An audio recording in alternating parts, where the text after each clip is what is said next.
মেনুতে আমার কি আছে। আজকের মেনুতে যেরকম রোজকারের মতন ভাত, সেরকম ভাত করেছি। আর এখানে করেছি ঢেঁড়স আর আলু দিয়ে, পেঁয়াজ দিয়ে, সর্ষে বাটা দিয়ে একটা চচ্চড়ি। এখানে করেছি পটল ভাজা, যেহেতু দুজন মানুষ তাই অল্প।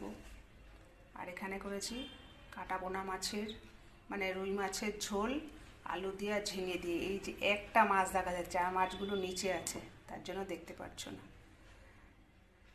এর মধ্যে একটু ধনে পাতাও দিয়েছি। আর করেছি রাত্রিবেলা খাওয়ার জন্য ঘুগনি। সে রাতে রুটি করি বা পরোটা করি, যাই করি সেটা দিয়েই খাবো। তো এই হচ্ছে আমার সিম্পল লাঞ্চ মেনু, সবই অল্প অল্প।